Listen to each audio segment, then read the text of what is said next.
impactantes na relação do ser humano com os sistemas de produção, de circulação e de consumo de bens, ou de mercadorias, se quiserem.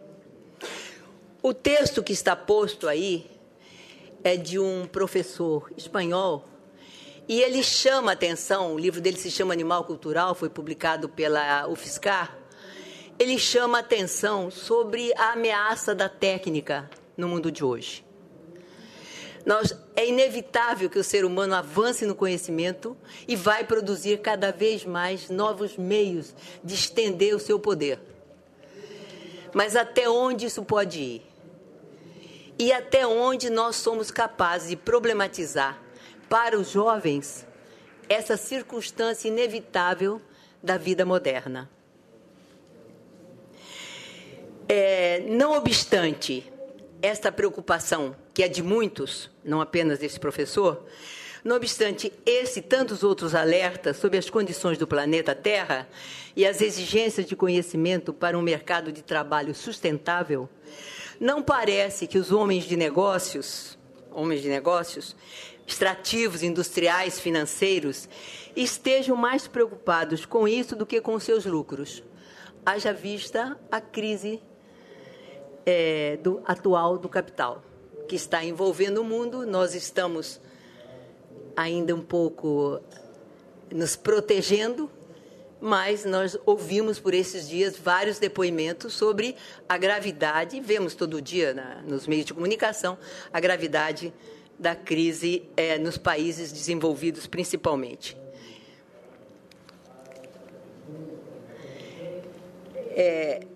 No entanto, as necessidades empresariais são as que embasam a educação das novas gerações. Em nosso país, nós temos essa tradição. Começou assim, nos anos 40, particularmente, quando começa um processo de industrialização, e isso, de alguma forma, permanece.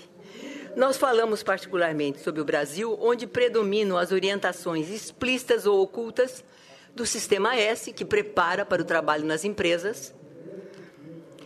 É a entidade tradicional dos empresários em todos os ramos da profissão.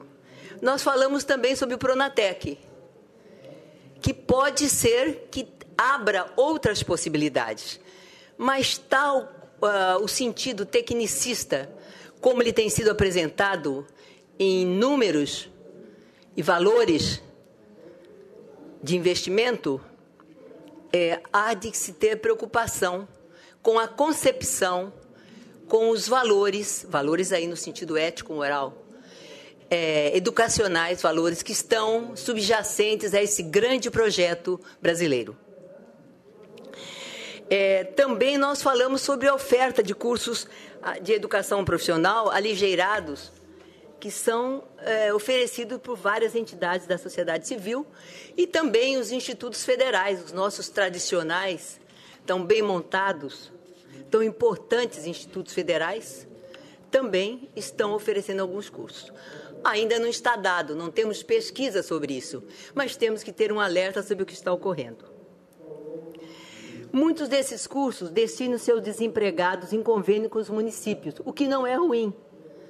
O contraditório está em que são cursos breves, alguns são cursos breves, subsumidos a uma visão limitada de apenas preparar os jovens para o mercado de trabalho, para o trabalho simples. Podem ter, isso eu estou dizendo por depoimento que eu ouvi de pessoa de direção, com cargas horárias variáveis, podendo ser de 160 a 200 horas. A exemplo do que foram muitos cursos do Planfor. Os cursos do Planfor, na década de 90, tinham até menos. 50, 60 horas, 30. Sem exigência de escolaridade. Isso é muito grave num país como o nosso, diferente do país da professora, diferente do Canadá e de muitos outros. Portanto, abstraídos de uma necessária educação geral, que deve fundamentar o conhecimento para o domínio da técnica, da ciência, das tecnologias. Esta problemática ela reitera uma questão secular em nosso país, que é destinar aos mais pobres apenas os rudimentos da educação para o trabalho. há uma simplificação do currículo ao seu nível operacional, que pode ser de conteúdos muito elementares, sem estruturas para formar efetivamente para a cidadania e para o trabalho. Nós buscamos aqui refletir sobre a historicidade e o sentido do currículo na escola. Mas a questão curricular, aí quero dar um passo adiante, a questão curricular enraiza-se na própria origem da instituição escolar. Para que serve a educação? Que conhecimentos devem ser sistematizados pela instituição educacional? Está dando ressonância? Obrigada. Ou quais os conhecimentos mais importantes para a sociedade que devem ser transmitidos às novas gerações? Eu acho que todo evento ele coloca essa questão. Que conhecimentos, de que forma, quais são os mais importantes, devem ser transmitidos às novas gerações? Embora o currículo, etimologicamente, seja uma parte de um curso, currículo etimologicamente, ele assumiu na cultura ocidental o sentido do conjunto das partes, a totalidade de um curso, reduzido até bem recentemente a uma distribuição de carga horária e de disciplinas, relativa aos diversos níveis de escolarização. A mudança que nós estamos assistindo já há vários anos é na concepção e na prática educacional. O aprofundamento do sentido da educação escolar levou ao entendimento do currículo como o conjunto dos conhecimentos previstos em cada disciplina no projeto político-pedagógico da escola, com toda a carga filosófica, política, social, afetiva, que os professores transmitem aos alunos quando eles exercem a atividade docente. Esta compreensão acrescida da subjetividade formativa do docente, do que ele sente quando ele trabalha, de gostar ou não gostar, de estar bem ou estar mal, de ter problemas outros ou estar bem na vida. Tudo isso trouxe novas dificuldades à sua concepção e à prática nas escolas. Dificuldade sempre houve de fazer, mas a dificuldade da própria compreensão e de se estabelecer um currículo que possa atender às aspirações dos mais jovens. Uma complexidade adicional é o próprio conceito de ensino, que não é mais compreendido apenas como transmissão de conhecimentos, como era tradicionalmente, mas como uma situação de interação, de ensino e aprendizagem, onde educador e aluno devem interagir para a compreensão teórica dos conceitos, para a busca da solução dos problemas e para a construção teórico-prática de novos conhecimentos, incorporando ou não as novas tecnologias. Eu acho que aí depende da situação, da exigência do objeto de estudo. Neste texto, primeiro nos ocuparemos da relação escola e sociedade. Segundo, da escola e do currículo no sistema capitalista. E, por último, de algumas particularidades da educação brasileira atual e as nossas considerações finais.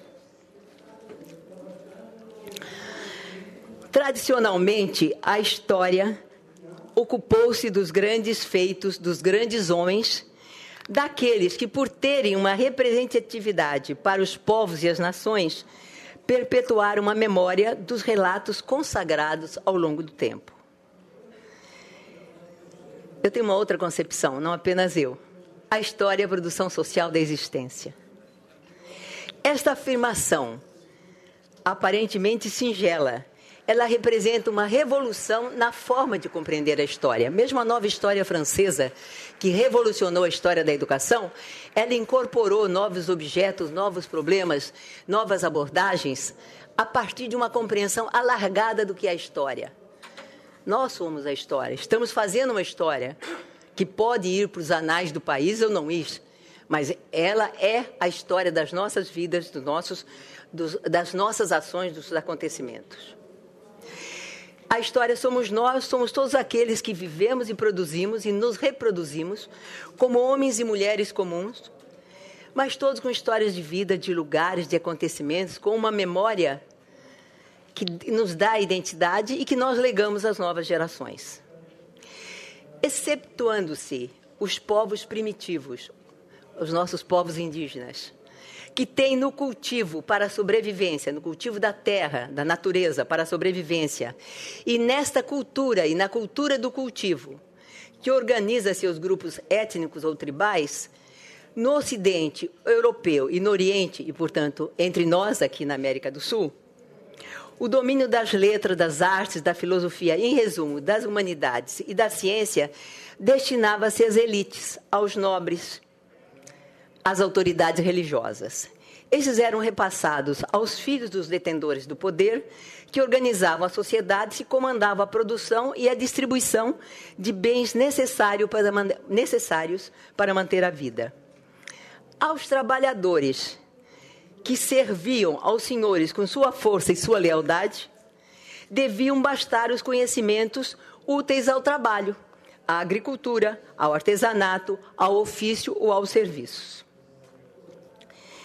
Vemos, assim, que o conjunto dos conhecimentos informais ou sistematizados na organização escolar teve em vista algum tipo de aprendizado ligado ao poder de mando e ao trabalho. O currículo escolar constituiu-se, portanto, na dependência do lugar que homens e mulheres ocupam na sociedade.